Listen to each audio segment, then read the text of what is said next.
If you're dealing with bloating, low energy, skin flare-ups or food sensitivities, then there's a good chance the root cause is something called gut permeability, or what some people refer to as leaky gut. Today I'm breaking down 7 everyday things you might be doing that quietly damage your gut lining. Some of these are so common that you probably don't think twice about them. Please stick around to the end because I'll show you 3 of the fastest ways that I found to repair your gut lining starting today. Sugar is one of the quickest ways to inflame and weaken the gut. When you eat refined carbs, bread, pastries, cereal, fruit juices, your glucose spikes. That spike drives inflammation and feeds the wrong bacteria in your gut. Those bacteria produce toxins that chip away at the tight junctions that hold your gut lining together. Over time, that lining gets thinner, more inflamed, and less able to protect you. This is why people who eat more ultra-processed foods have higher rates of IBS, fatigue, and skin issues. In this study by Science Direct, which I'll link in the description, dietary sugar was found to cause microbial imbalance, disrupting immune-medicated protection from metabolic syndrome. So what's the quick fix? Swap as many refined carbs as possible for clean whole foods.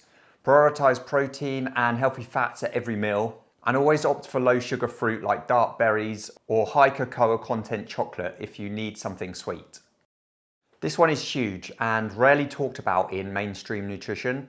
Cheap seed oils, specifically like rapeseed or canola oil, sunflower, soy, corn or cottonseed, are extremely unstable.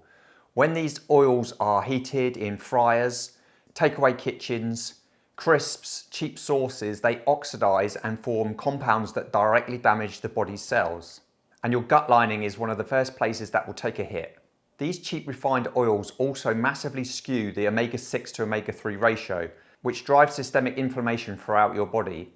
In this study from the University of California, it was shown that widely consumed vegetable oil leads to an unhealthy gut. One of the researchers involved noted, while our bodies need 1 to 2% linoleic acid daily, today we're getting around 8 to 10% of their energy from this acid daily, most of it from overly processed soybean oils. Excessive linoleic acid negatively affects gut microbiome. So the fixes for this are switch to stable ancestral fats such as butter, ghee, olive oil. Olive oil must be in a dark bottle and ideally from a small batch organic supplier. Avocado oils, beef tallows and coconut oils. Number 3 is chronic stress. I call this one the invisible gut destroyer. So your gut and your brain are connected through the vagus nerve. When you're stressed, the gut literally starts shutting down. Now, looking back at my own struggles with colitis, IBS and inflammation, I can see now that stress played a huge role in stopping my body from repairing. I was eating what I thought were the right foods, but my system was too overwhelmed to heal. Cortisol reduces stomach acids, slows motility and can weaken your gut lining. Chronic stress even thins the mucus layer that protects your gut from irritation. If you've ever felt your digestion completely change during stressful situations, then that is why. This article, which I've included below, explains that your gut and brain are constantly talking. So when you're stressed, signals from your brain shift your gut and state to imbalance, affecting motility, digestion, and the microbiome. But here are some simple fixes I now use in my own life. Number 1, walking after meals. 10 minutes helps digestion massively. Number 2, breathe before eating, making sure that you're present before you eat your meal. Number 3, reduce caffeine. If it's spiking you or giving you jitters, then avoid it for as long as possible. Avoid LED blue lights before bed and turning off screens early in the evening. These are simple, free habits that will have a huge impact on your stress level straight away. I know most people don't want to hear this, but alcohol molecules increase intestinal permeability, meaning it makes your gut leaky. It also kills beneficial bacteria and can inflame the gut lining. For some people, even a couple of glasses on a weekend keeps the gut in a constant inflamed cycle. And if you're trying to heal your digestion, your energy, your skin, alcohol can quietly keep you stuck. So what's the fix? Cut it for 30 days and see if it changes. Replace the ritual with a kombucha, sparkling water and lemon, electrolyte drink, or a sugar-free drink that will help your gut repair. Number 5, NSAIDs like ibuprofen, over-the-counter painkillers like ibuprofen, naproxen and aspirin. Most people think these are harmless, and in small quantities they likely are, but research also shows that they can damage the protective mucus layer in your gut within hours. Repeated use can weaken the lining enough to cause ulcers and permeability issues. Most people don't link their bloating or sensitivities to these sort of pills, but they can be a huge trigger for some people. So the fix I would use very sparingly, only as a last resort. If possible, use alternative anti-inflammatories like ginger or turmeric powder. Focus on the root cause of the pain. Solutions like magnesium, electrolytes, hydrate mobility, and better sleep. This article from the MDP Institute states that despite their widespread use, NSAIDs are well known for their GI complications, which can contribute or exacerbate intestinal inflammation. Again, I'll link this below for you to have a look at.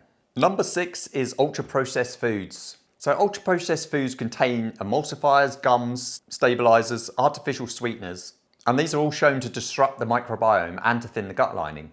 Foods that seem healthy, like plant milks, protein bars, low-fat yogurts, and supermarket sauces, often contain ingredients that the gut sees as foreign.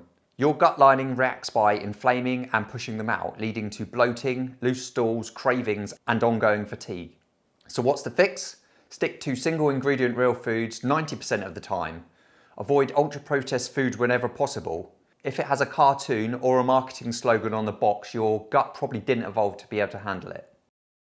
So number 7 is not eating enough real food to rebuild the lining. Your gut lining rebuilds every 2 to 7 days, but only if it has the raw materials. Most modern diets are low in collagen and gelatin, good fats, minerals, high quality protein, and without these building blocks, your gut can't repair itself, and even if you remove the irritants that we've mentioned. Quick fixes that you can start literally today will include quality bone broth, buying the best organic eggs, slow-cooked collagen-rich meats, organ meats or a good quality capsule, fermented foods like sauerkraut and kimchi, ghee, organic grass-fed butter, avocados, dark berries, and fresh anti-inflammatory herbs like oregano and rosemary. Healing is about nourishment, not restriction. As I mentioned at the beginning of the film, I'm going to explain some things that you can start doing today, which will be a quick fix to repairing your gut lining. So here are some of the simplest, most powerful steps you can take literally today to start healing. Number 1 is eat more protein and healthy fats with every meal. This stabilizes blood sugar and stops inflammation at the source. Number 2 is to walk 5 to 10 minutes after eating. This could include just walking up your stairs in your house if you have them. Your muscles will absorb glucose, which means less excess, causing inflammation, better digestion, and a much calmer gut. Number 3, remove big irritants for 30 days. So cheap refined commercial seed oils, sugar, alcohol, ultra-processed foods, and the NSAIDs. Please give your gut at least 1 month of calm, and it will shock you how fast the symptoms can change. Add 1 healing food daily, quality bone broth, organic eggs, fatty beef, ghee, fermented vegetables, sardines, dark berries, and satiating avocados. These are really small daily additions that will help your body heal like it's designed to. If you want deeper help with rebuilding your gut and reversing inflammation, please subscribe. I try to break this down as much as possible, my own experiences with colitis and IBS every week with simple, actionable, real food steps. And please comment below which of the 7 surprised you the most and what steps you take yourself to keep your gut healthy. See you in the next one.